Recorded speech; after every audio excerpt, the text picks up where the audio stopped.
வேற எதுவும் நீங்க கேட்கணும்னா கேட்கலாம். ஆண்ட கட்சி ஆளும் கட்சி ரெண்டு கட்சியுமே கூட்டணி 90% முடிவு பண்ணிட்டாங்க.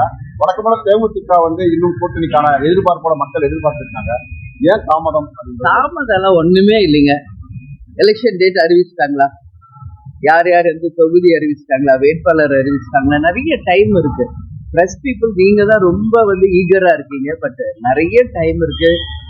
February 20th பிறகுதான் டேட் டிக்ளேர் பண்ண போறாங்க. So we have lot of time. அதனால நாங்க தேமுதிக எங்க குழந்தை, அவங்களுக்கு என்ன எப்போ நல்லது பண்ணணும்னு ஒரு அம்மாவா எனக்கு கடமைகள் பொறுப்பு அதிகமா இருக்கு. அதனால உரிய நேரத்துல எல்லாருமே போற்றக்கூடிய ஒரு நல்ல கூட்டணியை நிச்சயமாக அமைப்போம் என்பதை மட்டும் இந்த திமுகவுடன் கூட்டணி பேச்சுவார்த்தை தொடங்கி இருப்பதா சொல்லப்படுது. தேமுதிக எல்லா பக்கமும் சொல்லிட்டு தாங்க இருக்காங்க.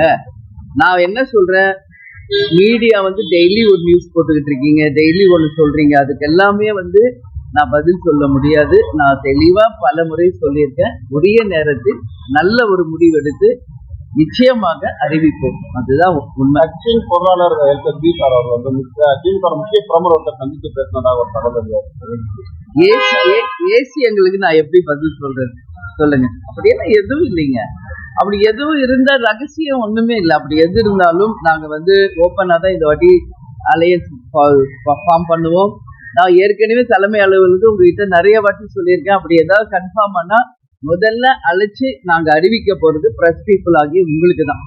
ஏன்னா நீங்க தான் ரொம்ப ரொம்ப எல்லா இடத்தையும் அதை பத்தி நைட் அண்ட் டே கேக்குறீங்க. ஸோ என்னோட கடமையை அதை நான் நினைக்கிறேன். ஒன்ஸ் கன்ஃபார்ம் ஆயிட்டா உறுதியா உங்களை அழைச்சி தலைமை கூட்டணியில் தேமுதிக இடம் பெறல அப்படின்னு நம்ம எடுத்துக்கலாமா மேம்? ஏன்னா பொதுக்கூட்டத்துல கூட்டணி கட்சிகள்லாம் கலந்துக்கிட்டாங்க. அதுவும் ஃபைனலைஸ் ஆகல. அது ஃபைனலைஸ் ஆகல இன்னும். என்டிஏ அலையன்ஸ் கன்ஃபார்ம் ஆயிடுச்சு இதுதான் அப்படின்னு கிடையாது. இன்னும் பல கட்சிகள் அங்க சேர்றதாங்க இருக்கு, பேச்சுவார்த்தை இருக்கிறத சொல்றாங்க. எதுவுமே இங்க ஃபைனலைஸ் ஆகல. அதான் உண்மை.